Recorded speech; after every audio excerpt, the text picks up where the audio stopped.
बोले महाराज भजन का प्रभाव क्या है? तो हमने चैतन्य महाप्रभु की कथा में पढ़ा भैया कि जो चैतन्य महाप्रभु थे वो भगवान के इतने परम भक्त थे, इतने परम भक्त थे कि वो निरंतर भगवान नाम का जप करते थे। महामंत्र हरे कृष्ण कृष्ण कृष्ण हरे हरे और हरे राम राम राम हरे हरे महामंत्र का निरंतर जाप करते थे। उनके बारे में हमने पढ़ा है कि चैतन्य महाप्रभु मदिरालय में जाकर के शराबियों के पैर पकड़ करके कहते थे भैया एक बार कृष्ण बोल दो, अरे भैया एक बार राम बोल दो। तो वो शराबी पता है क्या करते थे? अपने मुख में शराब भर के और चैतन्य महाप्रभु के मुख पर उलग देते थे, कुल्ला कर देते थे।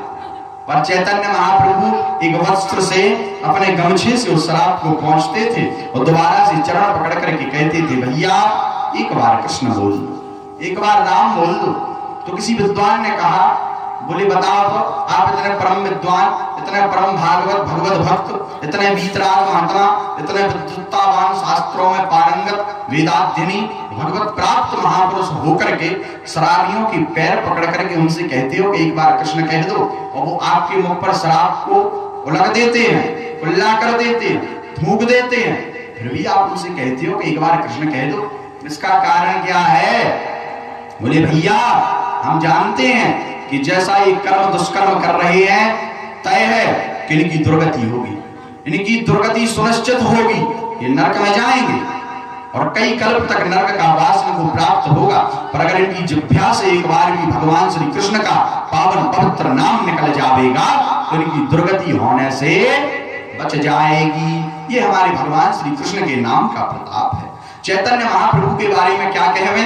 एक बार चैतन्य महाप्रभु जंगल से जा रहे थे और जब जंगल से जा रहे थे तो उनको रास्ते में एक छाछ बेचने वाला मिल गया और जहां छाछ बेचने वाला मिला तो इनको प्यास लगी थी। बोले भैया क्या लिए हो? बोले महात्मा जी छाछ है। तो बोले पिलाओ। तो वो एक मटके में छाछ बेचने के लिए ले जा रहा था, पर महाप्रभु को इतनी प्यास लगी थी कि वो सारी छाछ लेकर के सट गटर पी गए, पूरी छाछ पी गए और छाछ पीकर के खाली मटका उसको दिया। वो बड़ा प्रसन्न हुआ, बोले आज तो पूरी छाछ एक ही जगह पक गई, दूसरी जगह जाने की आवश्यकता नहीं है। तो बोले भाई महात्मा जी लाओ दक्षिणा। महात्मा जी बोले ये क्या होती है? बोले अभी लठ उठा करके देंगे तो पता लग जाएगा कि क्या होती है। छाछ पीकर तो तुम जानते हो, पर दक्षिणा नहीं जानते हो, शुल्क नहीं जानते हो, रुपया नहीं जानते हो, अरे धन तो जानते होगे। बोले भैया हमारा धन तो एक ही है, क्या? हमारो धन राधा श्री राधा श्री राधा। क्या धन है? हमारा धन क्या है? राधा नाम हमारा धन है। तो बोले हमारे पास तो एक ही धन है, परम धन श्री राधा नाम। बोले हम राधा नाम नहीं जानते, हमें तो शुल्क चाहिए। छाछ बेचने वाला बोला क्या चाहिए? हमें तो शुल्क चाहिए। तो बोले एक काम करो, पीछे हमारे चेले आ रहे हैं, शिष्य आ रहे, उनसे ले लेना धन। महाप्रभु तो निकल गए, जहां पीछे से शिष्य आए उनसे कहा, बोले अभी अभी तुम्हारे गुरुजी निकल गए और वो हमारी सारी छाछ पी गए। क्या पी गए? पूरी छाछ मटका भर। तो बोले उन्होंने कहा है कि शुल्क हमारे शिष्यों से ले लेना, शुल्क लाओ। शिष्यों के पास जब गुरु ही ठंडन गोपाल हो तो शिष्यों के पास क्या धन बनता था? हैं? शिष्यों के पास कहां से धन आया? यथा गुरु तथा चेले। बोले हमारे पास भी नहीं है।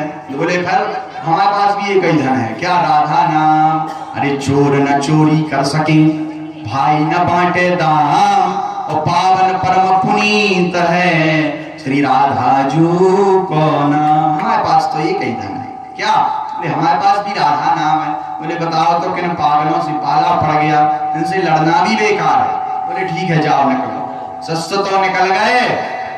यहाँ पर छाछ बेचने वाले ने कपड़े को मटके पर बांध लिया ऊपर मुख पर और अपने सिर पर रखा और चलने लगा।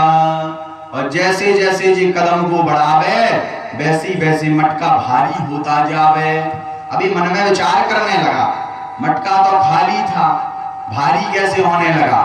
एक समय एक ऐसी स्थिति आई कि चलते चलते वो मटका इतना भारी हो गया कि अब इससे चलते नहीं बनता है।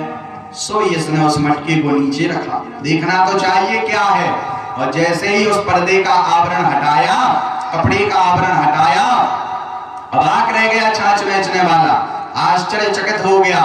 पूरा मटका हीरे और मोतियों से लबालब भरा हुआ था। सोई दौड़ पड़ा मटके को फेंक करके, बोले धन्य है वो संत जी जिन्होंने मटके को स्पर्श किया तो ये हीरे और मोतियों से लबालब भर गया। अगर उन्होंने इस मिट्टी के मटके को यानी हमारे तन को स्पर्श कर लिया तो ये कितना कीमती नहीं हो जाएगा। और दौड़ करके चरणों को पकड़ लिया, महात्मा जी हमें भी अपनी टोली में सम्मिलित कर लो। बोले ठीक है, हो जाओ। और सभी गाते हुए निकल गए, हरे श्रीमन नारायण नारायण